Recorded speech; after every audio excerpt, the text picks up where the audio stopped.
Mesdames, Messieurs, bonjour. Merci de prendre rendez-vous de l'actualité politique sur EDEN Télévision et Diaspora FM. Dimanche politique, 90 minutes d'émission, deux animateurs, une personnalité politique pour décrypter à 95% l'actualité nationale. Le 28 février 2016 devrait se tenir au Bénin le premier tour des présidentielles en République du Bénin. Un premier tour donc reporté par la Cour constitutionnelle. Principale raison évoquée, la non-disponibilité des cartes d'électeurs, une faute imputable au responsable du COS Lépi. On prendra l'avis de notre invité dans cette émission et c'est l'un des sujets que nous abordons. Tim Soulian Bagidi, bonjour. Bonjour à votre client Benotin, bonjour à nos amis auditeurs et bien sûr téléspectateurs de EDEN TV. L'invité de ce jour est né le 14 août 1950, c'était quelque part à Allada. Il aura effectué ses études primaires à Cotonou, Porto-Novo, mais également à Torre-Bocito, avant de se rendre en France, où il va effectuer l'essentiel de son parcours extérieur chez les pères jésuites, notamment en province en France. Il a obtenu un baccalauréat série A et puis son diplôme Sciences Kappa en 1978. Très tôt, il va s'inscrire au barreau de Paris, c'était en 1980, où sa verve et son éloquence feront de lui un des avocats africains les plus performants de Paris. Retour au Bénin en 1995 pour l'homme, puis inscription au barreau de Cotonou où il officie depuis 1998. En mai, en termes de parcours politique, en mai 2007, c'est cela même, il sera nommé membre de l'ATRTP, Autorité transitoire de régulation des postes et télécommunications, par le chef de l'État, le nouveau. À l'époque, c'était Thomas Boniaï. C'était suite à son combat pour la baisse des coûts du GSM et la revalorisation des licences d'exploitation de ce secteur. Il sera également nommé conseiller spécial juridique du président de la République en janvier 2008, porte-parole de la présidence de la République et toujours en 2008, chef de la cellule de communication de la présidence de la République, mais il va démissionner de toutes ses fonctions en 2011. On va le retrouver encore, on le retrouve bien avant tout cela, candidat en 1995, en 96, pardon, à la présidence de la République du Bénin. C'était un jeune fringant candidat, tout mignon à l'époque, qui dit lui-même aujourd'hui que le temps a fait son œuvre. Il sera de nouveau candidat en 2001 et en 2006.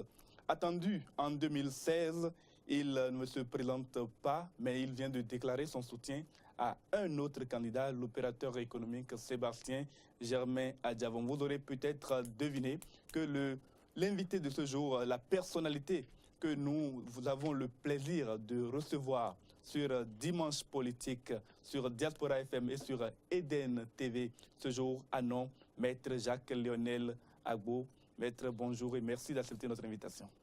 Bonjour et merci à vous-même de m'avoir invité. Merci d'avoir accepté donc de partager ces 90 minutes de télévision, de radio avec les auditeurs, les téléspectateurs qui nous regardent un peu partout au Bénin et en Afrique et dans le monde via Eutelsat. On va aborder avec vous votre actualité, les dysfonctionnements liés au processus électoral en cours, la politique de deux poids, deux mesures que nous observons sur le terrain et qui porte atteinte à la pré-campagne. Le cas par exemple du candidat Sébastien Adjavon qui a été stoppé dans le nord du pays alors qu'il devrait se rendre dans une localité pour rencontrer ses militants.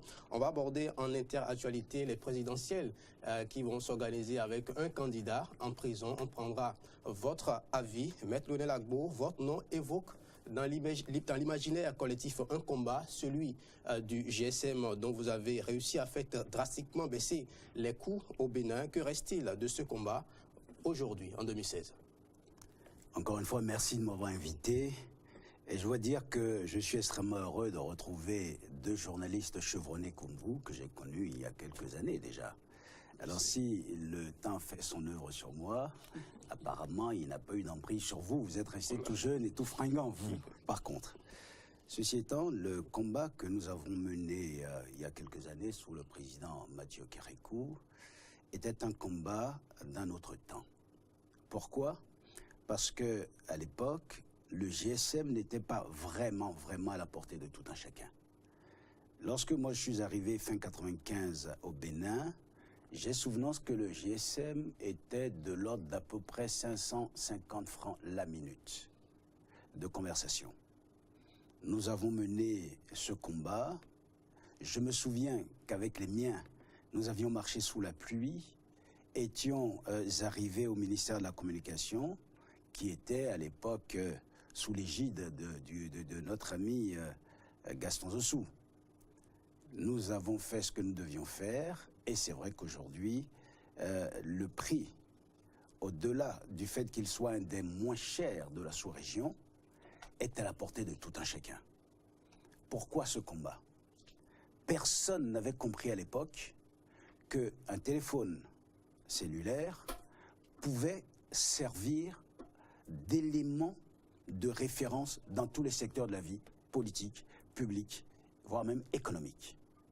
Imaginez un seul instant qu'un homme qui est un paysan, qui habite à Gogounou, ait commencé à ensemencer, que la récolte arrive sur pied, il n'a plus les moyens de transporter cette récolte à l'acheteur. Qu'est-ce qu'il fait? Si le GSM est à sa portée, il appelle l'acheteur, celui-ci vient chercher effectivement les récoltes sur pied. Imaginons toujours dans la même veine que vous habitiez à Banikwara, je cite ces coins-là parce que nous allons parler de ces deux localités tout à l'heure qui sont d'actualité. Que votre père soit malade et que le médecin ait prescrit des médicaments qu'on ne trouve pas dans cette localité. Le GSM à votre portée, vous appelez votre grand frère qui habite ou un cousin qui habite dans une localité comme Cotonou, vous commandez les médicaments, il les reçoit. C'est-à-dire que c'est devenu un élément indispensable dans la vie de tout un chacun. Nous avons mené ces combats épiques, ça a porté ses fruits. Aujourd'hui, avec 10 francs, vous pouvez biper quelqu'un pour qu'il vous rappelle. Nonobstant tout ce que je vous ai dit, lorsque j'ai été nommé pour faire partie de l'autorité de régulation des postes et télécommunications, je crois, et en toute humilité, sans condescendance aucune, avoir fait le job qui était le mien. Pourquoi? Parce que nous avons effectivement écrit un certain nombre de textes qui régissent le secteur aujourd'hui. Mais le travail que j'ai fait, dont je peux dire que je suis un peu fier, c'est d'avoir été l'auteur de la fixation du montant de la licence. Souvenez-vous qu'à l'époque, ils ne payaient pas de licence. Peu ou prou, on avait fixé le montant à 120 millions et aucun opérateur ne payait. Lorsque je suis arrivé et que nous avons mené ce combat avec les autres conseillers, j'ai porté le montant à 30 milliards. Et je me souviens comme si c'était hier parce que j'ai été agonie de tous les maux. On m'a traité dans la presse de dictateur et tutti quanti. Mais il s'est avéré que 2 semaines après cela, il y a une société soudanaise qui a acquis au Sénégal, et je m'en souviendrai encore toute ma vie, une licence à 200 millions de dollars, c'est-à-dire plus de 100 milliards. Alors là, en Conseil des ministres, j'ai été applaudi. On a dit, il avait raison. Voilà un peu le combat qu'on a mené pour le GSM. Aujourd'hui, qu'en est-il? C'est la question. Je suis au regret de dire que ce domaine est devenu un domaine qui est plus la propriété des opérateurs officiants dans le GSM que les pauvres que nous sommes devenus. Pourquoi? Parce qu'aujourd'hui, il n'existe aucun élément contractuel qui permette à l'utilisateur du GSM de dire voilà les droits qui sont les miens. Je veux dire par là qu'il n'y a pas de contrat réel écrit entre l'utilisateur et les propriétaires du GSM. Je trouve ça dommage. Il y a également l'augmentation qui s'en va être faite du coût de la communication, puisque, paraît-il, le gouvernement aurait demandé que des taxes soient payées par les opérateurs et ces taxes-là seront répercutées sur les consommateurs. En avez-vous connaissance? Vous savez, c'est une question de logique. J'ai toujours combattu les opérateurs officiant dans le domaine du GSM. Pourquoi? parce qu'il n'y a que le profit qui les intéresse. Mais lorsqu'il y a des éléments qui sont à leur décharge, il faut le dire. Pourquoi?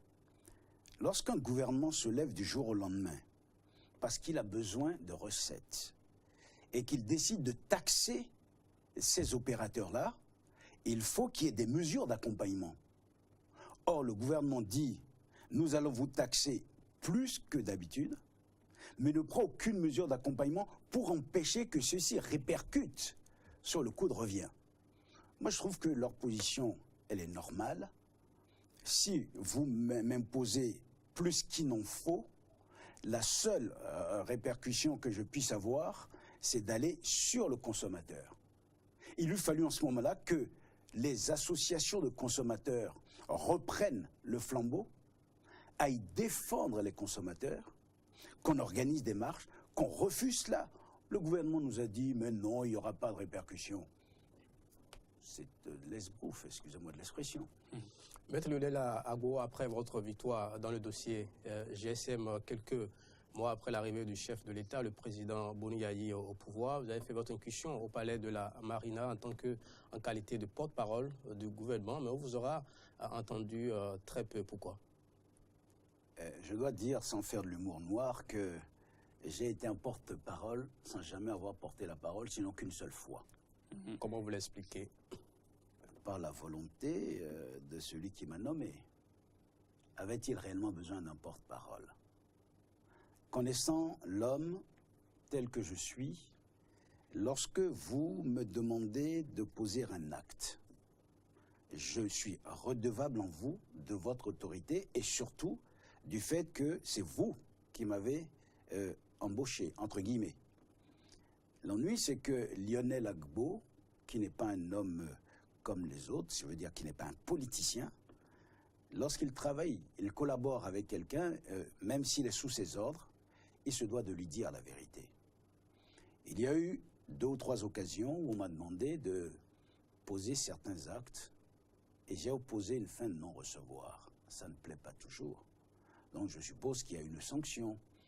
Maître Agbo, s'il ne veut pas faire ce qu'on lui demande de faire, sans prendre en considération tout le reste, c'est-à-dire la légalité, la morale, l'éthique, eh ben, c'est pas la peine qu'il porte notre parole.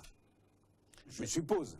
Mais vous êtes resté quand même de 2008 à 2011 sans porter réellement la parole. Vous êtes resté à la présidence de la République. La presse n'a cessé de s'interroger et même de chercher à vous interroger sur le fait que vous ne portiez pas la parole de la présidence de la République en réalité, mais vous êtes resté quand même. Je suis resté quand même parce que vous avez omis d'avoir à l'esprit le fait que j'occupais plusieurs fonctions. J'étais également conseiller spécial juridique de la présidence. Et même si ça a été d'une manière parcellaire, j'ai été chef de la cellule de communication. Et donc c'était des fonctions que j'ai exercées pour la première pleinement jusqu'en 2011. Donc je me devais de rester. Le porte-parole que j'ai été, ma foi, n'a pas gardé d'excellents souvenirs de ce poste. Puis intervient ensuite votre départ, donc le désamour entre vous et le chef de l'État. C'est quoi le mobile? Quel était le véritable mobile au-delà de tous les éléments que vous venez de divulguer? Vous savez, lorsque vous êtes dans une collaboration, je veux bien croire que les fautes ne sont pas imputables à une seule des parties. Je n'ai peut-être pas été tout à fait à la hauteur de ses espérances, je n'en sais rien, puisqu'il ne me l'a pas dit. Mais quand on est Lionel Agbo et qu'on est dans une dynamique où on est amené à observer un certain nombre de dérives, un certain nombre de situations qui sont dichotomiques par rapport tant à la légalité qu'à la morale ou à l'éthique, on se doit, à un moment donné, de prendre une décision. J'ai à l'esprit Jean-Pierre Chevènement, ancien ministre de la République française, il était ministre de la Défense, si je ne m'abuse. De l'intérieur. De l'intérieur, tout à fait. Qui disait que si un ministre n'est pas content de sa situation, il démissionne ou il ferme sa gueule. C'est ça. J'ai préféré démissionner. Ce n'est pas une pratique qui a raison de citer au Bénin. La démission, lorsque ça ne va pas, on enregistre des cas comme ça rarement dans notre pays. Oui, très rarement. Mais je ne vais pas jeter l'anathème aux autres. Chacun réagit en fonction de sa nature, en fonction de son éducation et tout le reste. Moi, j'ai estimé que lorsqu'un homme vous appelle pour collaborer avec lui, pour l'aider dans la réalisation d'un idéal déterminé, vous devez de lui dire la vérité. Si ça ne fonctionne pas, vous prenez vos responsabilités. Et j'ai pris les miennes. Vous avez pris vos responsabilités à un tel point que vos déclarations vous auront valu quelques années plus tard, c'était en janvier 2013, une condamnation à 6 mois d'emprisonnement ferme pour offense au chef de l'État. Considérez-vous que cette condamnation résultait ou procédait d'une chasse aux sorcières? Et nonobstant tout ce que j'ai vécu pendant cette période, et je continue de remercier bien évidemment toutes les Béninoises et les Béninois, ainsi que mes avocats et autres. Vous savez, pour vous montrer la volonté délibérée de vouloir me faire embastiller, me faire mettre en prison, vous n'êtes pas sans savoir que pour le délit de presse, on ne peut pas embastiller quelqu'un préventivement. La loi dit que je n'ai pas à aller en garde à vue. La loi dit qu'avant le procès, avant la décision finale, je ne dois pas être mis en prison. J'ai été en garde à vue pendant toute une journée, ce qui équivaut, dans un autre langage, sous d'autres cieux, à une séquestration arbitraire. Mais j'ai eu de la chance parce que toutes les Béninoises et tous les Béninois étaient devant le commissariat. Ils m'ont soutenu. Mais lorsque je suis arrivé au procès, ce qui pour moi aujourd'hui reste un souvenir dont je peux parler avec beaucoup de distance, c'était une mascarade. Nous savions, nous tous, que j'allais être condamné. La preuve en est que ma condamnation à 6 mois d'emprisonnement ferme, c'est un procès quand même qui a duré à peu près 5 mois, 6 mois. Ma condamnation est intervenue dans des conditions extrêmement rocambolesques, ce qui explique la suite. Moi-même, je suis parti à l'étranger. Je parlerai de mon exil, si vous le voulez, tout à l'heure. Dans un tel procès, vous avez 2 parties. La partie qui est l'auteur, soi-disant, ou de la diffamation, ou de l'offense au chef de l'État, partie directe, mais qui reste complice, parce que l'auteur principal de l'offense au chef de l'État, donc du délit de presse, c'est la télévision qui a diffusé. C'est l'organe qui a diffusé. Or, dans quel pays avez-vous entendu dire que le complice ait été condamné à 6 mois d'emprisonnement ferme et l'auteur principal à 3 mois? On recherchait un but, parce qu'à 3 mois d'emprisonnement, il ne pouvait pas y avoir de mandat d'arrêt à la barre. À 6 mois d'emprisonnement ferme, on a prononcé le mandat d'arrêt à la barre. Je devais donc être mis en prison, et la suite, je pense que j'aurais connu un sort extrêmement malheureux. J'en ai été sauvé. Je préfère fermer cette parenthèse. Vous en avez été sauvé en vous, pratiquement vous enfuyant en France? Vous savez, j'ai toujours dit que je n'ai pas fui. Et je dis avec beaucoup d'humour, parce qu'il faut relativiser la vie, que nous sommes tous béninois, et au Bénin, pays que j'adore, que je chéris, il y a des choses qui échappent à beaucoup. J'étais sur le parking à 16h moins le quart. L'affaire était mise en délibéré pour 18h30. Et lorsqu'ils sont venus toquer à la portière de mon véhicule, mon chauffeur leur a indiqué que j'étais dans la salle. Et là, Lionel Abou n'était plus dans la salle. Et le mythe est né, Yidor, d'ailleurs, Ekofodoye, que j'ai disparu au vu, au su de tout le monde, pour atterrir en France. Vous avez quand même pris l'avion à Cotonou? Je n'ai jamais pris l'avion à Cotonou. Pourquoi? Personne ne m'a vu parce que je n'ai pas pris d'avion. Écoutez. De retour des îles en 2014, vous avez à nouveau défrayé la chronique M. Lionel Gbagbo pour une affaire d'agression que vous aviez qualifiée de tentative d'assassinat. Depuis, vous ne vous sentez plus en sécurité. Ne cédez-vous pas à une forme de paranoïa? Vous savez, si c'était le cas, comme je l'ai dit à l'audience, je ne serais pas en train de prétendre, tant à l'époque qu'à l'heure même où je vous parle, que je suis constamment suivi par des éléments que j'identifie de temps en temps Pour la petite histoire, je m'adresse à eux. Vous savez que maintenant, lorsque je constate qu'on me suit, je prends mon téléphone et je photographie pour avoir un album de photographies que je montrerai au moment opportun. Je n'ai pas cédé à cette forme de phobie parce que c'est réel. J'ai été agressé à côté de chez moi. Il y avait des témoins. N'oubliez pas quand même que j'ai failli passer. J'ai le front percé. Et chance pour moi, les différents scanners n'ont pas décelé de problèmes très graves, bien que j'ai des céphalées constants. J'ai constamment mal à la tête. J'ai relevé appel de la décision. Pourquoi? Parce qu'il n'a été condamné qu'à 1 mois d'emprisonnement ferme pour m'avoir percé le front. Et on a commué la tentative d'assassinat que je dis et que je continue de qualifier cette agression. On l'a commué en coups et blessures volontaires. Je voudrais simplement, à titre anecdotique, vous rappeler un tout petit peu ce qui s'est passé par la suite. Je suis agressé à 20 mètres de mon portail. Alors même que j'étais à la clinique Maouna, je ne voudrais pas faire de publicité, on voit le commissaire central, 2 jours après, venir à la télévision dire qu'il s'agit d'une bagarre de rue. Lionel Abo n'avait pas encore pipé mot. Le lendemain, on voit le DGPN de l'époque, pour ne pas le citer, Philippe Rouléon, aller sur toutes les chaînes, y compris sur des chaînes concurrentes, privées, pour dire que c'est de la délinquance de rue. Je n'ai pas pipé mot. On voit également le chef de l'exécutif, quelques jours après, réunir des émigrants au palais pour dire « Ah, dès qu'un homme politique est agressé, on dit que c'est moi ». Les Béninois ont estimé qu'il y avait anguille sous roche.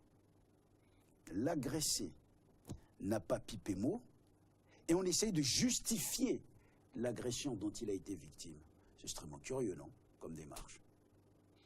Mais, in fine, il a quand même été reconnu coupable d'agression. Quelqu'un m'a dit que mon honneur était lavé, je ne crois pas. J'ai relevé appel de la décision. On verra la suite. Vous pensez revenir sur cette affaire après le pouvoir Yahi? Quand vous relevez appel d'une décision, dans le délai, il faut que le dossier soit enrôlé à la cour d'appel. Ça n'est toujours pas le cas. Quand ce sera le cas, on reviendra sur ce dossier, je vous le dirai. Très bien, Maître Lionel Agbo, votre nom évoque ce jeune candidat verveux, sémillant, qui de 1996 à 2006 a préparé toutes les élections présidentielles. On peut comprendre que vous ayez fait place en 2011 à celui qui était à l'époque votre candidat, c'est-à-dire le président Thomas Boni Yahi. Mais maintenant, en 2016, vous n'êtes pas candidat. Pourquoi? Alors, en 2011, je ne l'ai pas été parce que j'étais, par loyauté, travaillant avec le président Yahi Boni, j'étais dans une posture qui est la mienne constamment, à savoir que je me devais de lui céder la place. D'autant plus que le 14 août 2010, j'en ai souvenance comme si c'était hier, il nous avait réunis au Palais des Congrès pour nous dire que le 2e mandat sera un mandat exempt de toute dérive. On y a cru. 2016, je n'ai pas été candidat parce que vous savez, l'exil, lorsque vous êtes seul constamment, moi je n'avais pas de retard de lecture, mais j'étais dans une solitude prolongée. Ça m'a permis d'avoir énormément de réflexion. Je me suis effectivement à mon retour préparé en 2014 à être candidat. J'ai travaillé sur le terrain. J'ai réactivé toutes mes structures d'antan. Mais lorsque, à l'approche de cette élection présidentielle, j'ai constaté qu'il y avait des hommes d'affaires qui venaient s'y mixer dans le jeu, qu'il y avait certains candidats que je ne nommerai pas, sinon qu'on y reviendra tout à l'heure, qui étaient portés par les FCBE, j'ai estimé que dans ce contexte précis, nous n'avions, en ce qui me concerne les miens et moi, aucune chance. Vous savez, Quand j'ai été candidat en 96, j'ai souvenance que le montant du plafond des dépenses était de 75 millions. En 2001, on est passé à 150 millions. Lorsque la loi 2013-06 a été votée, elle a porté le plafond des dépenses de candidats à 2,5 milliards. Où est-ce que vous voulez qu'un pauvre comme Lionel Gbagbo trouve 2,5 milliards pour aller rivaliser avec ces hommes-là? Il n'est pas exigé aux candidats de dépenser les 2,5 milliards. Vous pouvez ne pas atteindre ce montant-là et quand même, par adhésion populaire, obtenir l'investiture ou peut-être même l'élection. Puisque en 2001 et en 1996, vous n'aviez pas plus de certitude d'être élu, mais vous avez pourtant participé. À l'époque, le jeu était encore jouable. J'ai dit le plafond des dépenses à 2,5 milliards. Il y a 2 ans, 3 ans, je voyais déjà poindre à l'horizon les problèmes auxquels nous sommes confrontés aujourd'hui. J'ai rencontré la plupart des candidats. Je leur ai proposé qu'on se regroupe et que nous fassions pratiquement ce que les Français appellent des primaires, y compris les Américains, et que l'on puisse expurger de la boîte de Pandore 3 ou 4 candidats. Si je devais m'effacer, j'étais prêt à le faire. Pourquoi ? Parce que je savais qu'il faudrait avoir d'énormes moyens financiers pour rivaliser en 2016 avec certains des candidats sur la place publique. Tous m'ont envoyé paître. Et j'ai préconisé qu'on revienne le 29 août, lors de mon congrès, à ce regroupement. 29 août 2015. 29 août 2015, j'ai fait le congrès de mon parti, le Congrès africain des démocrates, et j'ai réitéré les mêmes propositions. Je n'ai pas eu de suite. Et dernièrement, sur une chaîne concurrente, j'ai fait un pari, je n'aime pas parier souvent, j'ai dit que je suis prêt à mettre ma main au feu, que dans les jours à venir, il y aurait beaucoup de désistements de petits candidats. Quand je dis candidat, petit candidat, c'est par rapport aux moyens financiers. Parce que pour moi, comme je l'ai dit, vous avez des candidats qui sont extrêmement sérieux, mais qui n'ont pas les moyens financiers. Il faut être lucide, enfin. Vous connaissez nos populations. Elles sont analphabètes à 80%. À 80%. Et dans la situation de pauvreté extrême qui est la leur. À leur décharge, bien sûr. On ne peut pas tirer à boulet rouge sur eux. Parce que ce dont ils font montre aujourd'hui, c'est quoi? C'est une âpreté au gain hors norme. J'ai vu des gens me dire à moi, Maître Lionel Gbagbo, je vous remercie parce que vous avez combattu pour nous le GSM, vous avez défendu les pauvres et les orphelins, vous nous avez tous défendus contre l'injustice. Mais si vous ne me donnez pas d'argent, je ne voterai pas pour vous. Est-ce que la lucidité en ce moment-là ne m'exhortait pas à mieux réfléchir et à dire que devant certains et confronté à certains, on n'a pas les moyens financiers requis. Qu'est-ce qui s'est passé quelques jours après? Vous avez vu les désistements, et ça n'est pas fini. S'il y a encore dans ceux qui n'ont pas les moyens financiers des gens qui réfléchissent, ils auront exactement la même démarche dans les jours à venir. C'est une question de lucidité. On n'est pas obligé de dépenser 2,5 milliards, mais on est obligé de dépenser au moins certaines sommes. Et si vous ne les avez pas, ça ne sert à rien d'aller à une élection pour avoir 0,0050%. Certes, vous êtes non partant pour le compte des élections présidentielles de 2007, dont le premier tour vient d'être reporté au 6 mars 2016. Vous avez choisi de vous engager aux côtés d'un candidat, Sébastien Germain Adjavon, dont vous êtes le porte-parole de la coordination de campagne. Pourquoi lui et pas quelqu'un d'autre?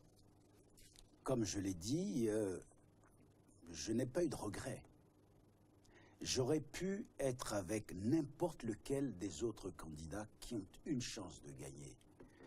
Parce que dans la démarche qui est mienne, je pense que pour une fois, la raison doit l'emporter sur la passion. Vous connaissez le dilemme cornélien. Alors, si j'ai choisi d'être avec lui, je dois dire très sincèrement que ce sont des raisons non objectives qui l'ont emporté. Sébastien est un ami personnel, c'est un parent. Patrice Talon aussi, Koupaki aussi, ABT aussi. Mais le problème qui s'est posé fait que j'ai eu des relations beaucoup plus, j'allais dire, intimes avec notre ami Sébastien, parce que nos parents sont tous d'Agoé, se fréquentaient, je parle du côté de ma mère, et je connais plus Sébastien que les autres. 1, 2, quand vous êtes dans une situation d'exil prolongé, vous recherchez forcément à aller vers les vôtres. J'étais en France, je ne me plains pas de la France, contrairement à beaucoup. La France est un pays que j'adore. Je le dis, quelles que soient les critiques que cela puisse engendrer. J'ai reçu une éducation latine que, aujourd'hui, je porte sur la place publique avec beaucoup de fierté. Quand j'étais en France, où quand même j'avais envie de revenir chez moi au Bénin, je n'ai pas rencontré beaucoup de Béninois. Sébastien, dès qu'il a appris le lieu où je résidais, m'a envoyé un message. Et je suis arrivé, il avait les larmes aux yeux, lorsqu'il m'a serré dans ses bras en disant « Grand frère, c'est inadmissible ce qui t'est arrivé. Comment t'en sors-tu? Nous avons passé la journée ensemble. » Et c'est l'un des rares à m'avoir posé la question consacrée. Comment t'en sors-tu? Qu'est-ce qu'on peut faire pour toi? Ça m'a démontré que cet homme est un humaniste convaincu. Et voilà, Tipa, comme ils disent en France, que je rentre au Bénin, que j'apprends que Sébastien est candidat, que Patrice Talon est candidat, qu'il y a un certain nombre de mes amis et parents qui sont candidats. Lorsque j'ai rencontré Sébastien Germain Adiavon, qui m'a appelé, il a eu cette phrase consacrée dont j'ai déjà parlé, je ferai de la redondance, mais c'est pédagogique. Il m'a dit en quelques mots quelque chose qui m'a énormément plu. Il m'a dit, grand frère, j'ai besoin de toi dans ton domaine d'expertise pour constituer une équipe d'experts pour m'aider à gérer ce pays, si je gagne, pour le bonheur du peuple béninois. Je l'ai regardé. Ça, c'était avant le lancement de dépôt des candidatures ou Pas du tout. Il avait déjà lancé sa candidature, mais il n'avait pas encore parlé de son projet de société. Et un homme qui vous dit cela, qui ensuite parle de son projet de société. Qu'est-ce que je constate? Qu'il a mis en exergue les valeurs traditionnelles. Je fais une corrélation parce que j'essaie d'avoir le fil d'Ariane. Je reviens à ce qu'il m'a dit. Et je me dis, mais il m'a dit grand frère. Valeurs traditionnelles. Chez nous, le grand frère, c'est faux. Et quelqu'un qui vous parle comme ça a du respect pour vous. Je dois dire que j'ai rencontré certains candidats qui n'étaient pas dans cette posture-là. Excusez-moi, c'est Lionel Abo, je tiens à mes valeurs traditionnelles. Chacun dans son domaine d'expertise. Je me suis dit, voilà quelqu'un qui veut constituer une équipe et qui dit bien initialement, j'ai besoin d'une équipe d'experts, chacun dans le domaine qui est le sien. Qu'avons-nous connu jusqu'à maintenant? C'est du moins, peu ou prou, ce que l'on fait comme reproche aux sortants, c'est d'être un hyperactif. C'est d'être un président omniprésent, omnipotent, omniscient. Ça veut dire que la différence entre les deux serait de se dire que lui, Sébastien Germain Adiavon, s'il est élu comme nous l'espérons, comme nous allons travailler pour qu'il en soit ainsi, il ne sera pas en train d'aller dans tous les domaines, de vouloir être partout à la fois. Il laissera les experts lui faire des propositions qui seront adoubées ou pas, mais ce sera un travail d'experts qui lui sera proposé. Et je termine par le fait qu'il m'est dit, si nous gagnons, ce sera pour le bonheur du peuple béninois. Alors, je me retourne vers mes amis. Lorsque je leur en parle, lorsqu'on a partagé cette rencontre avec lui, ils me disent, mais maître, pendant que tu n'étais pas là, sur tout le territoire national béninois, cet homme a montré qu'il est un grand humaniste. Il a construit des unités médicales, il a construit des modules scolaires, Il a été jusqu'à construire un centre extraordinaire à Diefa où il offre des bourses aux enfants béninois, ce qu'on appelait les écoles sport-études. Ça m'a sensibilisé parce que mon petit frère Francis Agbo, a été pendant plus de 20 ans champion de saut en hauteur en France et vice-champion. C'est le premier à avoir sauté 2,27 m à l'époque en France, je crois. L'école sport-études, c'est quoi? Et je rentre dans le vif de son programme. Vous allez le matin et on vous dispense des cours normaux, comme à tous les élèves, comme à tous les étudiants. Et l'après-midi, vous pratiquez la discipline sportive de votre choix. Si vous êtes très bon en football, vous sortez comme un Abedi Pelé et autres, et vous gagnez bien votre vie. Si vous n'y arrivez pas, ça peut être dans le domaine de l'athlétisme aussi, dans toutes les disciplines. Au cas où vous n'y arrivez pas, on vous a dispensé des cours classiques et vous pouvez vous diriger dans la vie. Mon petit frère, après avoir fini avec sa vie sportive, a été dans une école commerciale, internationale, grâce aux cours qu'il recevait le matin. Un gars qui a, excusez-moi, parce que j'appelle un gars, c'est avec affection celui qui pense aux autres. Et ce sont donc des raisons non objectives qui ont d'abord déterminé mon choix. Ensuite, son projet de société. Je peux vous en dire quelques mots sans rentrer dedans? On a le temps de revenir sur le projet de société. Vous dites que c'est un monsieur qui pense aux autres. Aux autres, oui. Et que répondez-vous à l'un de ses concurrents pour le compte de ces présidentielles qui estime que son business, notamment à la vente des produits congelés, n'encourage pas les producteurs locaux? Alors, vous savez, moi, je n'aime pas rentrer dans les discussions, dans les polémiques stériles. J'ai lu quelque part, si je ne m'abuse, que Ganiou Soglo aurait fait une réponse sur sa page Facebook à la personne qui a dit cela. C'est d'abord une déclaration qu'il a faite au siège de Villolé, lui et Mme Rosine Vieira Soglo, relayée après sur sa page Facebook. Sa réponse, nous la connaissons, mais la vôtre? La mienne, elle est d'une simplicité, j'allais dire, permettez-moi le pléonasme basique. Si vous avez des hommes béninois qui estiment devoir importer des poulets surgelés, puisque c'est de cela qu'il s'agit, c'est parce qu'il y a une place sur le marché pour ce genre de produit. C'est pas parce qu'il vient concurrencer des locaux. C'est parce que nous avons un déficit d'offres à ce niveau. Moi, je vais parler de quelqu'un d'autre qui s'appelle Jean-Baptiste Sativi, qui lui a poussé plus loin. Il a une ferme extraordinaire. Allez voir sa ferme. Il vend ses produits et il m'a dit que nous avons encore un déficit énorme dans ce domaine. Voilà des hommes qui ont investi des milliards et des milliards. Je peux vous garantir que je connais les montants des investissements. C'est énorme. Alors, on va se relever aujourd'hui de je ne sais où. Et puis on va leur reprocher d'avoir pris une place qui existe, même si les deux ne sont pas comparables. Jean-Baptiste a une ferme. Mais l'autre a préféré se spécialiser dans ce domaine. Mais je terminerai en disant que ces produits, il ne les met pas qu'en vente sur le marché béninois. Il les exporte aussi dans la sous-région. Est-ce que moi, je vais reprocher à un Béninois de faire de l'argent, de contribuer à hauteur de 25% au domaine fiscal de son pays, de créer des emplois? Je n'ai pas très bien compris l'angle à travers lequel l'auteur de ces paroles a regardé. Mais je ne juge pas les autres. Il a peut-être ses raisons.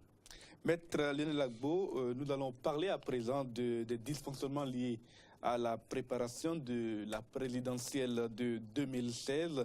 La Cour constitutionnelle l'a annoncé, la présidentielle est reportée au 6 mars, le premier tour en tout cas est reporté au 6 mars prochain. Question, pour une élection constitutionnellement prévue, dont la date est connue depuis plusieurs mois maintenant, comment peut-on comprendre qu'à quelques semaines ou à quelques jours de ce premier tour, on en arrive à un report?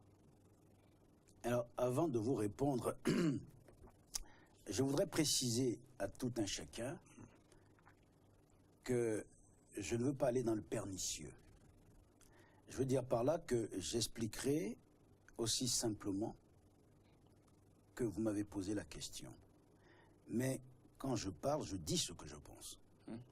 À mon humble avis, et je serai le premier à vous l'avoir dit, toutes les situations que nous avons vécues, parce que les anglophones appellent le step by step, à travers cette élection présidentielle, sont des situations préméditées. Je suis très dur. Prémédité. Prémédité. Je suis convaincu à partir de l'analyse que j'ai faite des éléments que j'ai, tangibles, que ces gens-là ne voulaient pas qu'on organise les élections. Qui sont ces gens-là? Ces gens-là qui nous ont amenés dans cette situation extrêmement exécrable. Et là, je suis très dur avec eux. Mieux, si d'aventure vous me prouviez qu'ils voulaient organiser les élections peu ou prou, je vous dirais qu'ils voulaient les organiser dans un désordre indescriptible. Et pour la première fois dans l'histoire des présidentielles dans notre pays, le Bénin, le corps électoral a été convoqué plusieurs mois à l'avance. C'est quand même la démonstration de la bonne volonté du gouvernement à organiser à bonne date les élections au Bénin. Est-ce que vous permettez que j'ai une lecture à travers une autre lucarne? C'est la première fois, et si je ne m'abuse, que au mois d'avril 2015, on a convoqué le corps électoral. Donc nous avions largement le temps d'organiser des élections libres, transparentes et crédibles. Mais que s'est-il passé? Avant d'en arriver là, je voudrais quand même attirer votre attention sur le fait que nous sommes tous coupables. Mais d'autres sont plus coupables que nous. J'en veux à ces députés qui, lorsqu'ils étaient dans la majorité, ont estimé qu'il faille voter ces lois qui ont engendré le code électoral que vous connaissez et qui ont permis à ce que l'on confie l'enrôlement et la confection d'une liste électorale à d'autres députés. Comment pouvez-vous imaginer et accepter qu'on puisse confier le COSLEPI à des députés qui n'auront pour idéal que de favoriser leur camp? On ne doit pas confier à des politiques la confection d'une liste électorale. On ne doit pas confier à des politiques. Et lorsque j'en ai parlé avec le candidat, je vous dirai sa réponse. On ne doit pas confier à des politiques le soin de confectionner et encore moins de faire l'enrôlement des électeurs. Parce que c'est évident qu'ils vont se favoriser. C'est la première faute que nous avons tous commise en acceptant cela. Maître Agbo, vous n'oubliez pas qu'il y a quelques mois maintenant, et je dirais même quelques années, au moment où on préparait la présidentielle de 2011, même au sein de la société civile, on a vu se départager ou s'opposer les gens de la société civile dits patriotes et les autres. On a vu donc toute la classe politique et la société civile se bipolariser. Est-ce qu'on aurait pu faire confiance à qui que ce soit si il ne fallait pas confier le travail à des politiques? Vous savez, j'ai souvenance, mais je peux me tromper, que c'était la fonction de l'INSAE, section statistique. C'était eux qui faisaient le recensement. Qui est une institution d'État. Institution d'État, mais j'allais dire pratiquement autonome par rapport aux hommes politiques. Si le chef de l'exécutif ne se met pas en tête, ne se met pas en demeure d'orienter leur travail, moi je veux leur rendre hommage. Ils ont toujours remarquablement bien travaillé. La preuve, c'est qu'il y a eu des contestations, mais pas ce que nous voyons aujourd'hui. La première erreur a été de confier la confection de la liste électorale à des hommes politiques. Ensuite, deuxième erreur, qui est le président du COSLEPI? Je n'aime pas personnaliser les débats habituellement. Je ne vais donc pas être nominatif. On retrouve un homme président du COSLEPI qui était déjà vice-président de l'ancien COSLEPI. Ça veut dire qu'il a de l'expérience en la matière. C'est ce que nous avons cru de bonne foi. Mais vous avez oublié que ce COSLEPI était déjà contesté comme étant inexistant. Oui, vous vouliez dire. Il n'est pas allé à la tête du COSLEPI par sa propre volonté. C'est quand même ces pairs qui l'ont désigné. C'est bien ce que je suis en train de vous dire. Je suis heureux que vous soyez en symbiose avec moi. Pourquoi? Parce que c'est pas normal que des députés désignent les différentes composantes du COSLEPI. Ça doit être une institution complètement et totalement autonome. Deuxième erreur. Tout le monde a pensé que du fait, effectivement, de l'empirisme qui est le sien en la matière, nous allions évoluer rapidement. Nous continuons. Ce monsieur, dans l'enrôlement, nous avait donné des dates. Aucune date n'a été respectée. Nous continuons. Au-delà des dates non respectées pour l'enrôlement, il nous a donné des dates pour la confection des cartes électorales. Je veux dire par là que moi j'ai trouvé extrêmement curieux, c'est un aparté, que lorsqu'on a une fonction qui s'étage dans le temps, on est cru devoir aller au-delà du délai légal qui vous est imparti pour faire un travail. Le président du COSLEPI estime que, ayant commencé avec 2 mois de retard, il pouvait bénéficier de 2 mois de rallonge. C'est à lui d'estimer. Nous n'avons pas d'institution chargée de cela. La Cour constitutionnelle, elle sert à quoi? Elle est chargée du contentieux électoral en matière présidentielle. La Sénat a un rôle à jouer. Le CNT a un rôle à jouer. Voilà des gens qui estiment, alors qu'ils ont outrepassé le délai légal qui était au 31 décembre. 31 janvier. Pardon, 31 janvier, exactement. 2016, c'est un lapsus lingué. Voilà des gens qui estiment qu'il faille aller au-delà sans qu'ils n'aient reçu l'approbation d'aucune institution. Et personne n'a. Parce que le code électoral ne l'avait pas prévu. Il n'avait pas prévu le cadre législatif, en tout cas réglementaire, pour ces genres d'actes. Selon les textes en vigueur, ils avaient jusqu'au 31 janvier. Une fois qu'ils sont arrivés au 31 janvier, ils doivent passer le relais. Ils devaient passer le relais à l'ANT, l'Agence nationale de transition, je ne sais plus trop comment ça s'appelle. L'Agence nationale, oui, pardon. C'est bien le CNT. Non, c'était les CNT par le passé. Mm. Et quand ils ont été élus, ils avaient dissous le CNT et devaient mettre en place l'ANT. Exactement. Mais ils n'ont pas mis en place l'ANT. Pourquoi l'ANT n'étant pas en place, ils ne pouvaient pas abandonner le travail, il fallait quand même continuer. Pourquoi ils n'ont pas mis en place l'ANT comme c'est prévu par le code électoral que je vous ai apporté? Je vous dis que tout cela a été délibéré. Parce que vous allez voir la suite. La suite, c'est quoi? C'est la confection des cartes électorales. L'article 184 énonce et stipule que lorsqu'on a confectionné des cartes électorales avec une liste électorale, elle doit durer 10 ans.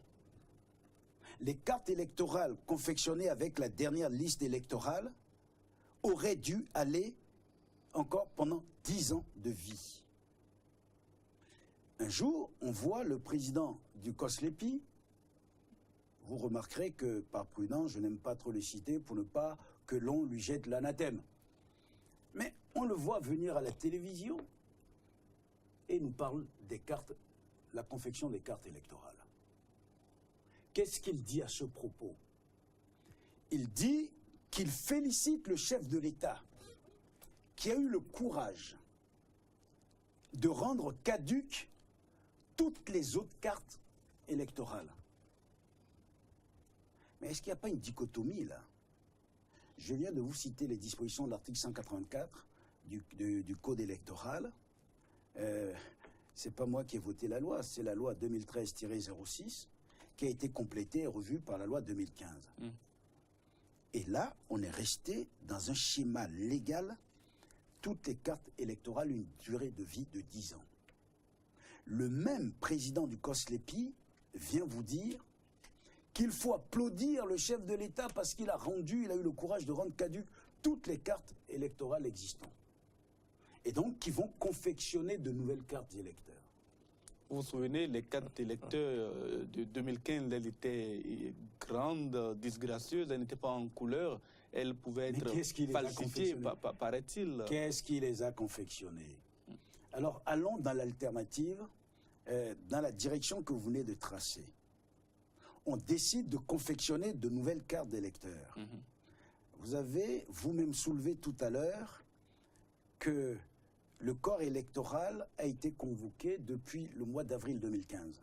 C'est la première fois qu'on s'y est pris tôt. On avait largement le temps de confectionner ces cartes après l'enrôlement. Pourquoi attendre la dernière minute pour dire nous allons confectionner des cartes, de nouvelles cartes d'électeurs? Mais avant d'en arriver là, il y a une réactualisation du fichier électoral. La loi dit, parce que moi je suis qu'un légaliste, un pauvre légaliste, le code électoral énonce et stipule que lorsque vous avez réactualisé la liste électorale, il faut que vous la publiez partout où besoin s'en faire ressentir et que les électeurs qui n'ont pas trouvé leur carte ou lorsqu'on constate des irrégularités après les affichages, on puisse se fendre d'un recours devant la Cour constitutionnelle.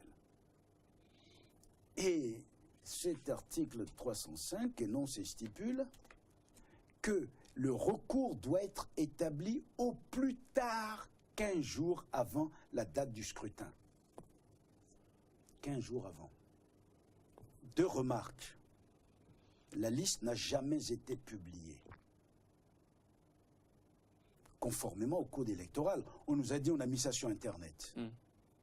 Est-ce que tous les Béninois bénéficient de Internet? Même ceux qui en bénéficient, est-ce qu'il n'y a pas une instabilité d'Internet qui ne nous permet pas d'avoir constamment accès? Est-ce qu'il y a de l'énergie partout dans le Bénin pour qu'on puisse dire vous avez accès à Internet? Moi, je lis un code qui me dit la liste doit être affichée partout où besoin s'en faire ressentir. Vous n'avez pas affiché la liste électorale. Je suis béninois, électeur, je ne peux pas jouir de mon droit de recours devant la Cour constitutionnelle. 1. 2. Vous nous avez donné différentes dates. Décembre, janvier, jusqu'à dernièrement, on nous a dit vous allez avoir vos cartes, et on a fait une planification au niveau de la distribution. Je dis ceci en passant, hein. On nous a dit que la première planification allait jusqu'au 1er mars. C'était la date du 28 février, qui était la date du scrutin, si je ne m'abuse. C'est bien cela. Et vous me faites une planification jusqu'au 1er février? 1er mars, oui. 1er mars, pardon. Est-ce que c'est logique? Cela dénote pour moi de l'intention soit de ne pas organiser ou d'organiser, permettez-moi la trivialité, dans un désordre, dans un bordel indescriptible. Mais est-ce que cette planification était effective, était réelle, celle qui parle de 1er mars? Moi, j'ai entendu dire cela par Sakalafia. Moi, vous savez, je cite quand il faut des noms. Mais ce qui nous a le plus horripillés, c'est de savoir que on n'a jamais su à quel moment les cartes avaient été commandées. On n'a jamais su le nombre exact de la liste informatisée des électeurs, puisque entre la dernière, à 3 300 et quelques mille, et celle qu'on nous expose, 4 750 000 environ, il y a un différentiel d'1 300 000 voix par rapport à la dernière élection présidentielle. Oui, oui. Mais si je veux, moi, vérifier la véracité de cela, il faut que ce soit affiché. Il faut que, si tel est le cas, je puisse exercer mon droit de recours. Ça n'a pas été le cas. Mais toutes les dates qui ont été données pour cela nous amènent à quoi? Nous amènent, il y a quelques jours, à entendre le président du COSLEPI nous dire « les cartes ne seront pas prêtes ». C'est quand même extrêmement curieux. Lui qui a juré mordicus qu'on aura nos cartes d'électeurs, qu'on va aller voter, qu'il faille féliciter le chef de l'État pour avoir rendu caduques les anciennes cartes. Subitement, il y a 3 jours, je crois, si je ne m'abuse, il nous dit les cartes ne seront pas prêtes. Et il nous explique le modus operandi par lequel la structure chargée de cela ne fabriquerait que 5 000 à 7 000 cartes par jour. Et si on fait un calcul mathématique, on n'aura jamais les cartes en question. Et là, rebelote. On nous dit, à partir de ce moment-là, nous allons revenir aux anciennes cartes. Justement, c'est la question que j'aimerais vous poser à l'article 3 justement de cette décision rendue, la décision de report de la Cour constitutionnelle. On dit en cas de non-disponibilité des cartes d'électeurs, on fera recours aux anciennes cartes. N'est-ce pas là une porte ouverte aux fraudes? C'est une hérésie. Les décisions de la Cour constitutionnelle, on nous a dit qu'on n'avait pas le droit de les critiquer, mais simplement de les commenter. Alors je vais les commenter en les critiquant, mais à ma manière, à moi, sans que ce ne soit préjudiciable à qui que ce soit, surtout pas au droit. Une Cour constitutionnelle qui retire la continuation des opérations au COS-LEPI. Au bout de combien de temps? Le COS-LEPI est arrivé à terme légalement depuis le 31 janvier. Nous sommes aujourd'hui, quelle date? Nous sommes le 14, si je ne m'abuse. Il a fallu que ce soit le 11 ou le 12 que la Cour se lève pour dire on va leur retirer la continuation des opérations. Et la Cour dit, et c'est ça qui est très grave, on va se servir en cas d'indisponibilité des anciennes cartes. Mais c'est une condition. Mais puisque on nous a dit pompeusement que le chef de l'État a rendu caduques les anciennes cartes. Maître Lagbo, vous faites partie d'une coordination de campagne d'un groupe, d'une coalition qu'on appelle la coalition de la rupture, dont un des porte-parole, Sakalafia, que vous avez nommé quelques minutes plus tôt, disait lui-même et réclamait lui-même que les anciennes cartes d'électeurs puissent être utilisées si les nouvelles ne sont pas apprêtées à temps. Est-ce que ce n'est pas une incohérence de la part de l'opposition que d'accepter cette proposition? Je ne crois pas du tout. C'était une proposition qu'il faisait lui. Est-ce qualité de candidat à l'élection présidentielle? Parce que vous avez oublié de soutien d'un des candidats. Vous avez oublié que Sakalafia est une personnalité politique que l'on connaît bien. Il a fait une proposition. Si moi j'avais été consulté, j'aurais dit de ne pas ouvrir la boîte de Pandore. Mais c'est pas ça le plus important. Pour moi, le plus important, c'est qu'à partir du moment où des autorités de ce niveau, de cet acabit, nous disent que les anciennes cartes sont devenues complètement et totalement inadéquates parce que le chef de l'État les a rendues caduques, vous savez quelle est la réaction au niveau de la population? Moi, j'ai eu des milliers d'électeurs, on m'a restitué, certains m'ont appelé pour me dire « mais on a déjà jeté notre carte ». Mieux, l'une des caractéristiques de ces cartes-là, c'est qu'elles étaient tellement grandes qu'on ne pouvait même pas les plier et les mettre dans la poche. Donc les gens n'étaient pas heureux. Et dès qu'on leur a donné le haut là, ils ont déchiré pour beaucoup leurs cartes. D'autres les ont jetées dans le caniveau. D'où est-ce qu'ils vont sortir maintenant ces cartes pour aller voter? C'est plus compliqué. Il y aurait eu des cartes qui auraient été achetées par un certain nombre de personnes dont la destination, jusqu'à là nous émettons, est inconnue. Mieux, au-delà du rachat des cartes, ce qu'on appelle l'achat des consciences, vous avez omis que lors de la dernière échéance, on nous a rapporté. Mais vous savez que je mets toujours au conditionnel, lorsque je ne suis pas sûr, qu'il semblerait qu'il y ait un gap de 450 000 cartes. Il resterait 450 000 cartes qui n'auraient pas été distribuées. Vous êtes au courant de cela? Oui, absolument. Que dit la loi? Pas le chiffre, mais au moins il y a des cartes qui n'ont pas été distribuées. Ça, Nous, on nous avait dit 450 000. Mais que dit le code électoral? Que en cas de cartes non distribuées, on doit les apporter au secrétariat exécutif de la Sénat et ces cartes doivent être mises sous scellé. Où sont-elles? On n'en sait rien. Et je continue. Avez-vous posé la question à la Sénat? Bonnet blanc et blanc bonnet. Vous savez, ce qui, moi, m'inquiète, c'est toutes ces successions-là d'événements qui me font penser que soit ils n'avaient pas envie d'organiser, soit ils ont préparé la fraude. Parce que quand on en arrive là, et qu'on voit qu'on n'est pas en possession de nos cartes d'électeurs, et que nous avons des éléments encore plus inquiétants, qu'a dit Mme Akholou Keke? C'est une femme très futée, vous le savez, elle a été présidente de la commission des lois. Elle dit qu'elle était là lorsqu'elle regardait un petit peu les documents qui étaient fournis par-ci, par-là.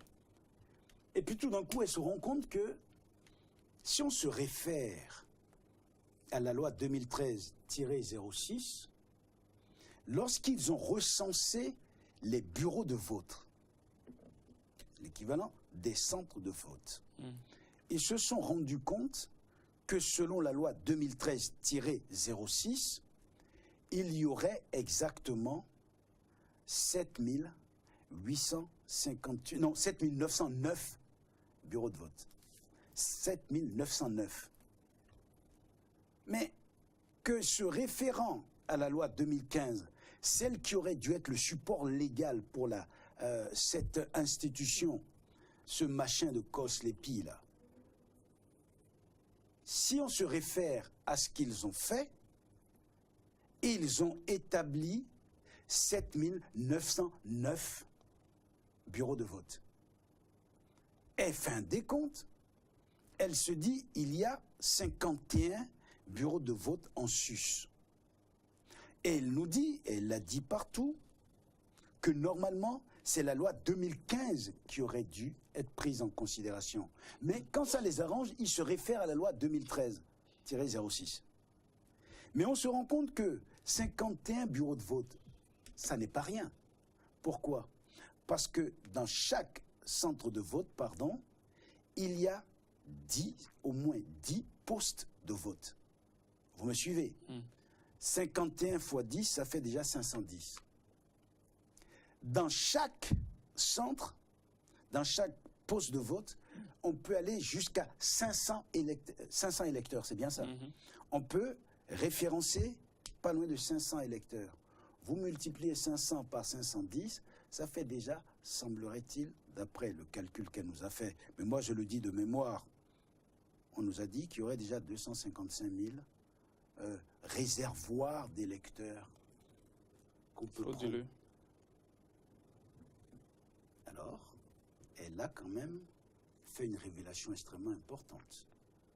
Si vous rajoutez à cela les 450 000 cartes, si c'est avéré, qui se baladent on ne sait où, si vous rajoutez à cela les cartes d'électeurs qui ont été achetées par qui on ne sait pas, et à destination, d'ailleurs j'en veux pour preuve qu'il y a eu des maires, je crois, qui avaient été arrêtés après la dernière échéance, parce qu'ils avaient été trouvés porteurs de cartes d'électeurs. Vous vous souvenez pas de ça? Tout à fait. Bien. Moi je dis que tout cela concourt à dire que si on voulait réellement organiser les élections, on l'aurait fait d'une autre manière. Ça là. Mais je souhaiterais que l'on continuât à aller dans la sérénité. Parce que s'il y a des troubles, ça n'arrangera qu'un seul organe de la République.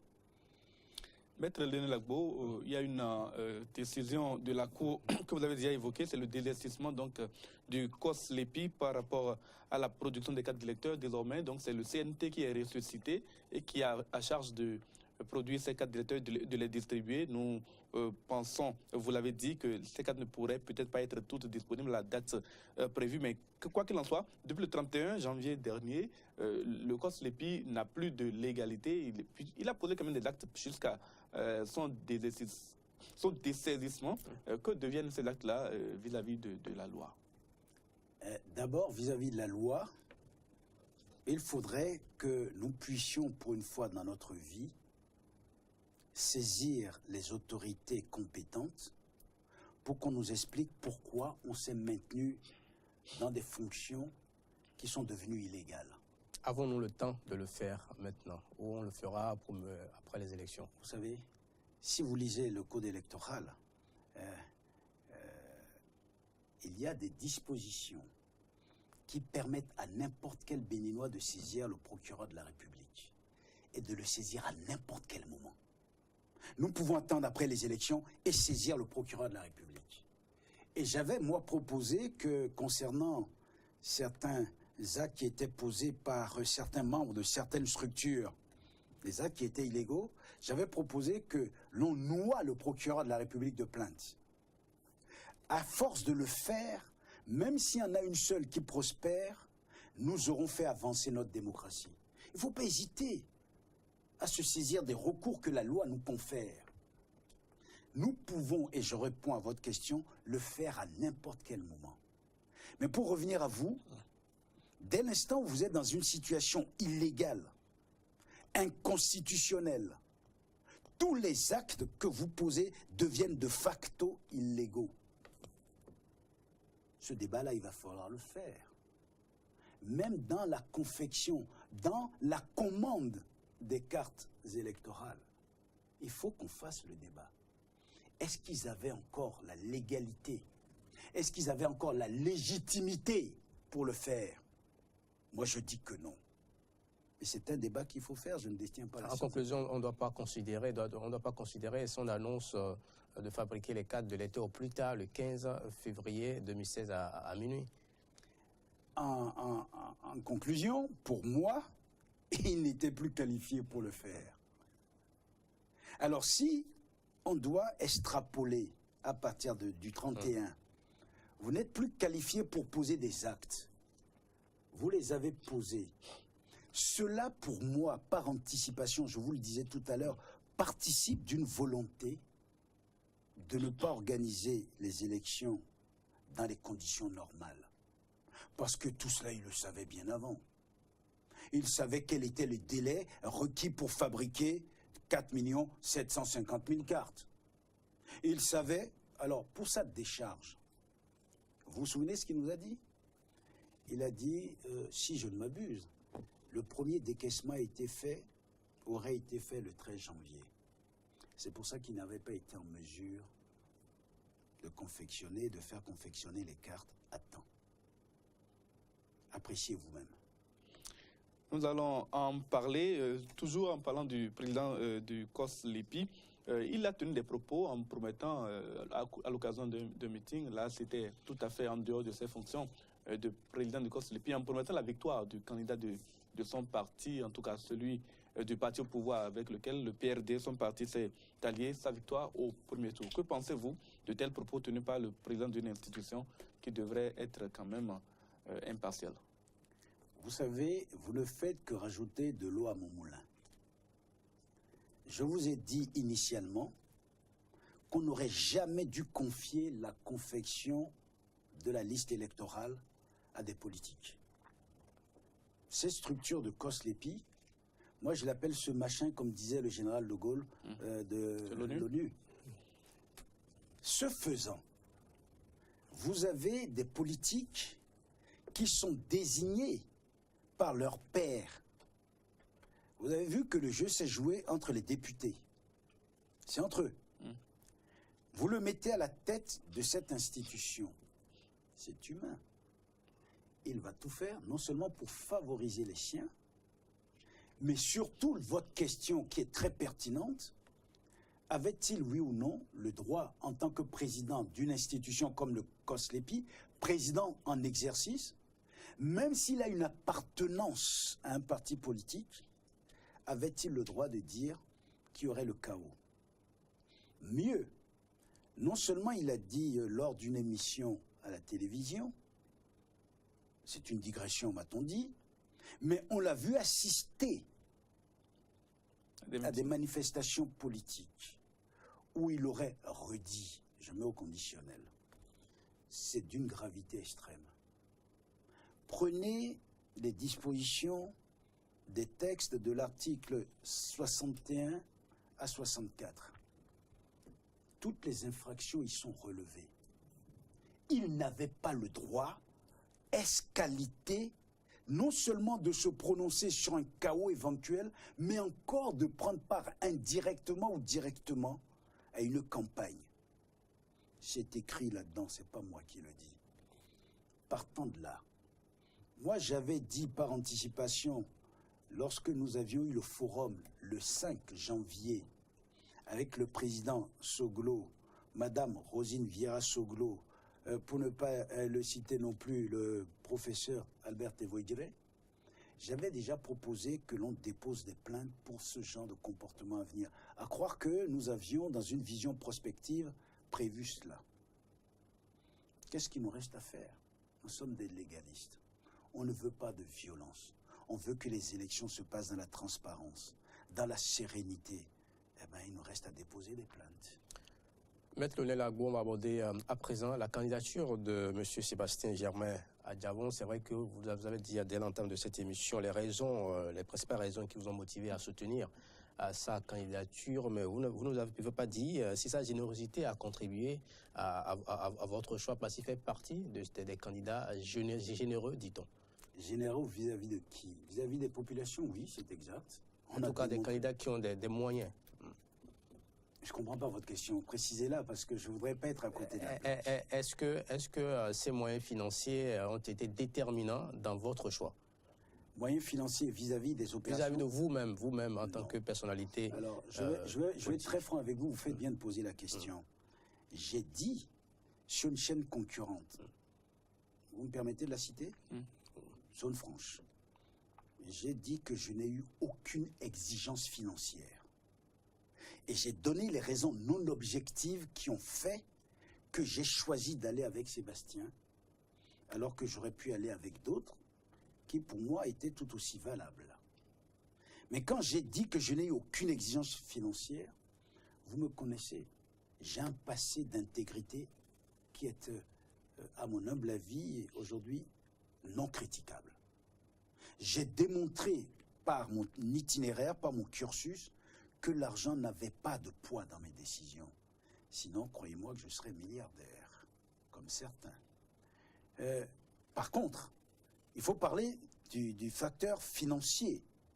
C'est un vecteur extrêmement important. Pourquoi Lionel Agbo s'est retiré alors qu'il se préparait à être candidat? C'est parce que je sais que je n'aurai pas les moyens de tenir tête et aux hommes d'affaires. Il y a 3 hommes d'affaires dans cette affaire qui ont des moyens inestimables. On n'avait pas la possibilité de leur tenir tête. Rappelez-nous les 3, nous en connaissons. Nous avons 3 hommes d'affaires. Nous avons, dans le désordre, je commence par le mien, Sébastien Germain à Diavon, que j'espère sera premier.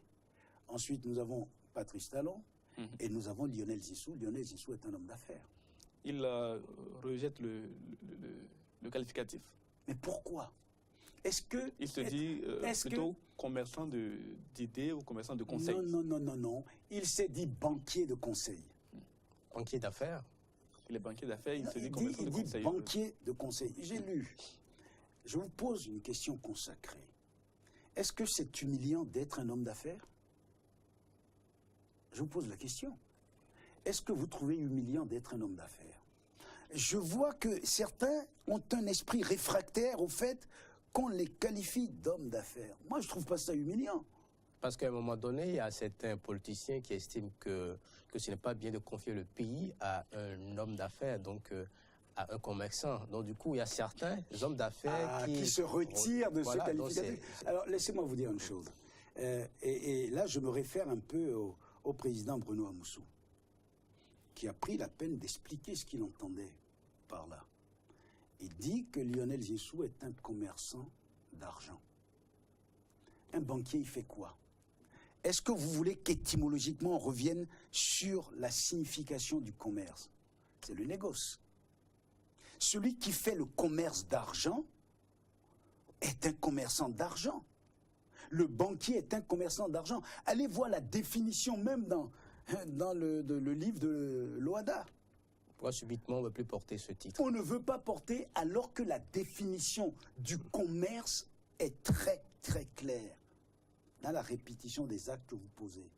Et dans ces répétitions-là, dans le commerçant, on a cité le banquier. qui fait le commerce de l'argent.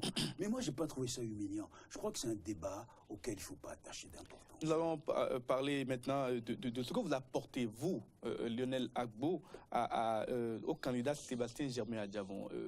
Est-ce que vous apportez un poids politique dans cette campagne qui va commencer bientôt? Je crois qu'il est de bon ton qu'on ne parle pas de soi-même. Et puisque vous posez la question, je me dois d'y répondre. Je crois, si mes souvenirs sont exacts, s'ils ne sont pas altérés par le temps, qu'en 1996, j'avais été 4e. Ça veut dire que j'avais un petit poids politique. Certes, mais j'avais un petit poids politique. De 1996 à 2016, j'ai mené des combats épiques. J'ai été 3 fois candidat.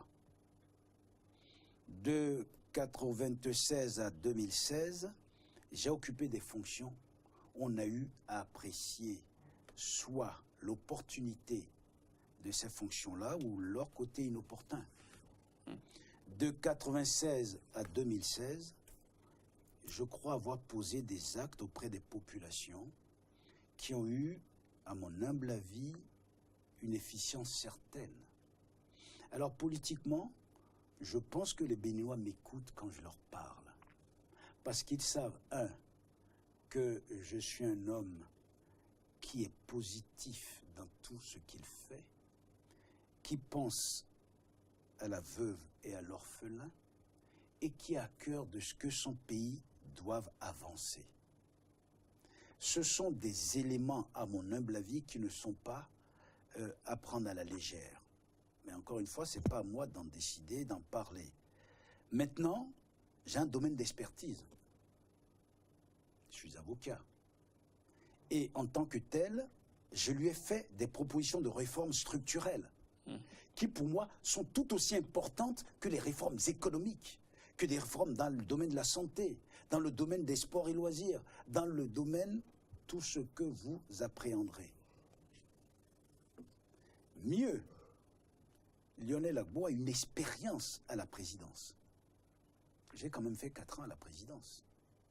J'ai observé les uns les autres, même s'ils disent que j'ai vécu à côté d'eux et non avec eux, parce que je ne voulais pas m'impliquer dans certains domaines, dans certains actes, j'ai quand même une petite expérience que je peux mettre à sa disposition pour éviter certaines dérives.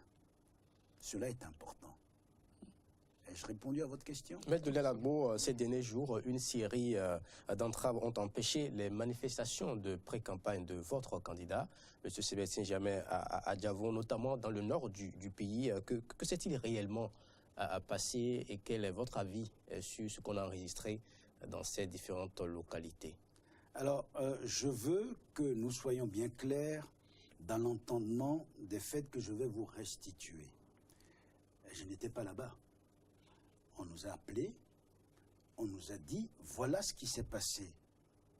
Il semblerait qu'après avoir fait une manifestation au cours de laquelle, à Gogounou, au cours de laquelle notre candidat Sébastien Germain Adjavon aurait été présenté à la population, une foule immense qui a immédiatement adhéré à sa démarche.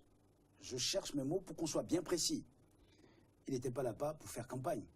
Il a été présenté à la foule et il a dit, voilà quelques mots sur ce que je ferai éventuellement. C'est permis, pas la période de pré-campagne.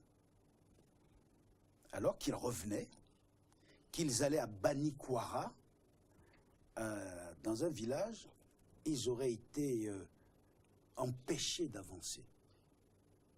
Une foule est sortie de nulle part, les empêchait de continuer dans leur élan, à barricader la route, et s'il n'eût été la décision très sage de rebrousser chemin, ils auraient été agressés. Voilà ce qui m'a été dit, rapporté. Alors, ils auraient fait marche arrière, seraient retournés à Parakou, où une grande manifestation était prévue également, avec l'honorable Badamassi. Arrivé là-bas, et c'est là où vous me permettrez une extrapolation. arrivé là-bas, d'après ce que le député, l'honorable Badamassi m'a dit, il semblerait que par message porté, dont l'auteur serait le secrétaire général de la préfecture, on leur ait fait interdiction de faire cette manifestation.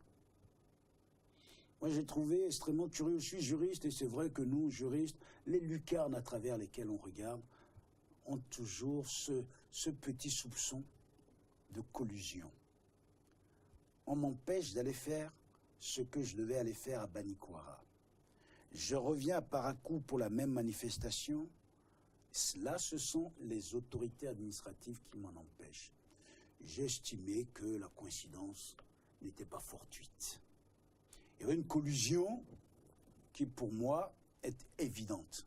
Mais je dis bien, il semblerait que, puisque j'attends, et hier, j'ai lu comme tout un chacun, parce que j'ai vu défiler ce message porté, par lequel le préfet de la Liborie et Borgou aurait empêché, interdisait toute manifestation jusqu'à nouvel ordre. Et là, ça pose un problème. Problème de 2 poids, 2 mesures. Parce que l'honorable Badamassi me dit téléphoniquement, on a parlé longuement, que pendant ce temps, certains membres de l'exécutif faisaient campagne dans leur résidence. 2 poids, 2 mesures. Pendant ce temps, certains membres de FCBE, semblerait-il, je n'ai pas vu, je n'ai pas porté la chandelle, soient sur le terrain. Ils n'ont pas été inquiétés. Ce qui m'a encore plus inquiété, c'est lorsqu'il m'a dit qu'un ministre de la fonction publique, je n'ai pas dit que je l'ai vu, il semblerait que ce soit le cas, serait en train de distribuer des matelas à l'hôpital. Vous savez que 6 mois avant un scrutin, les libéralités, les dons et autres, c'est encore dans le code électoral, c'est interdit. C'est interdit. On le fait à quelques encablures d'un scrutin. Mais lui, il est ministre de la République, il agit. Et le code précise voilà, également il est encore en fonction. Voilà, que ceux qui sont aux affaires ont le droit de laisser leurs fonctions. Pas du tout. Le code ne dit pas que des ministres aillent faire campagne avec les voitures de l'État parce qu'un don, dans ce contexte précis, on aurait pu, en respectant le code électoral, l'avoir fait 6 mois au préalable. Ne me dites pas que vous ne voyez pas que ces gens-là se baladent dans des voitures officielles de fonction avec les moyens de l'État. Vous voulez qu'on aborde le domaine de l'utilisation des moyens de l'État? Ils sont encore aux affaires et malheureusement, il n'y a pas officiellement un cadre réglementaire par rapport à ces actes parce qu'ils sont encore aux affaires. La preuve, il y a un candidat qui est toujours aux affaires. Le gouvernement, oui. Il est dit qu'il est interdit aux agents publics, aux ministres, aux représentants des sociétés et autres de faire campagne en utilisant les moyens de l'État. Il est difficile justement de faire la différence entre les actions, en tout cas gouvernementales, et les actions de campagne. Vous voulez être l'avocat du diable? Non, pas du tout, c'est ce que nous constatons parce que vous avez du mal à faire la différence. Parce on ne peut pas faire la différence. Justement, à ce niveau, la loi... C'est pour ça qu'il y a une jurisprudence de la Cour qui a énoncé et stipulé que un chef d'État, lui, peut faire campagne, entre guillemets, peut remplir la fonction qui est la sienne avec les moyens de l'État, même s'il est candidat à sa propre succession. Mais il est interdit à tous les autres d'utiliser les moyens de l'État. Article 63, je crois, si je ne m'abuse, on va partir des dispositions des articles 61 jusqu'à 64. Il est même précisé qu'il interdit à une représentation diplomatique de s'investir dans la campagne. Est-ce que vous avez à l'esprit que nous avons un ambassadeur qui se serait déplacé pour aller faire campagne pour un candidat? Vous avez ça à l'esprit? Nous n'avons pas le contenu des déclarations de l'ambassadeur qui est en tournée. Simple fait qu'il soit avec un candidat et son père et qu'il ait été voir un homme politique de la place pour parler de l'élection, c'est déjà la preuve tangible, manifeste, matériel de ce qu'il s'est impliqué directement. Alors, Maître Agbo, est-ce que tout cela signifie que Sébastien Germain Adjavon ne serait plus le plan B de Boni Yayi, comme certains l'ont dit il y a quelques mois? Moi, je vais vous dire, pour moi, il n'a jamais été le plan B de Yayi Boni. Je vais, à titre illustratoire, revenir sur 2 éléments. Pour moi, le plan B d'un certain nombre de gens qui voient cette élection d'un œil différent du nôtre, le plan B, c'est Lionel Zissou. Il est le plan A et le plan B. Le plan A, on en parlera. Et puis, Maître Agbo, votre candidat se dit vraiment confiant en une victoire au premier tour. Permettez-moi de finir sur toujours sa question. Allez-y très rapidement. Et la preuve qui n'est pas le plan B, c'est que le candidat Lionel Zissou, si c'est avéré par rapport aux déclarations que j'ai lues dans les journaux, a dit, il n'y a pas si longtemps, il y a quelques jours, qu'à Diavon aurait une collusion avec Bolloré. Vous l'avez lu, ça. Et que mieux, pourquoi est-ce que c'est Havas qui s'occuperait de la communication de Adiavon, alors que c'est le fils de Bolloré qui serait chargé d'Havas? Moi, je n'ai pas ces informations. Mais j'ai lu ça dans les journaux. Et donc, que si c'était le plan B, le candidat Lionel Zissou ne se plaindrait pas en mettant cela en exergue. Ils devraient être ensemble. Ils ne devraient pas se combattre. Si Adiavon était le plan B. Or, il combat Adiavon. Et Adiavon le combat. Mais ils sont restés quand même dans la limite de l'éthique. J'ai apprécié. Puis très rapidement, avant d'aborder l'inter-actualité, puisqu'on nous reste juste 2-3 minutes, votre candidat se dit très confiant, alors qu'en face, nous avons la coalition FCBE, PRD, RB, et même dans la coalition de rupture dont fait partie votre candidat, il y a aussi d'autres candidats de taille. Est-ce que sa volonté passera, en tout cas, c'est ce qui se... Comment je vais le dire, n'est-ce pas là, qu'une pieuse profession de foi, j'y parviens finalement. Vous avez le droit de qualifier cela ainsi.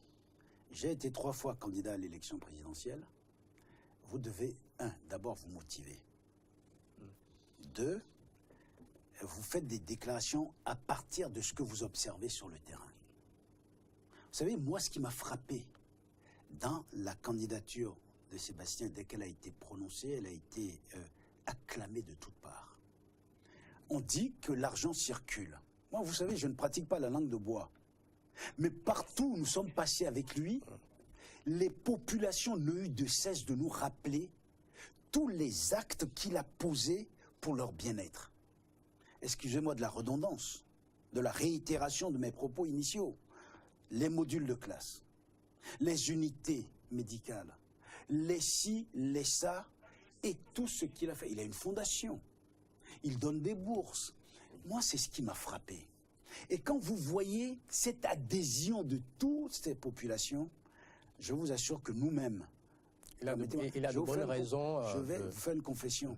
Nous-mêmes, quand on va avec lui, quelque part, on a la chair de poule. Parce que je connais les miens. Je connais les populations. Merci à vous, Maître Lionel Agbo. Les 90 minutes passent très vite. Sans achever, nous n'allons pas pouvoir parler du Niger. Malheureusement. La parole pour un dernier mot. Merci infiniment de m'avoir aidé à expliquer à nos populations analphabètes ce qui se passe sur le terrain. Je le dis et le répète, je suis convaincu qu'ils n'ont pas voulu organiser les élections comme il se doit. Et les faits sont là, ils sont têtus, ils sont patents, ils l'ont démontré. J'en arrive à les appeler à la raison. J'en arrive à leur demander de ne pas oublier qu'on leur a donné un pays dans la paix.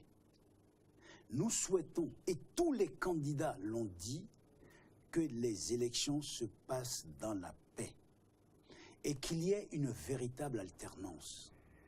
Je veux bien qu'on dise qu'il y a eu des mots par-ci, par-là qui ont été extrêmement durs vis-à-vis d'un candidat ou d'un autre.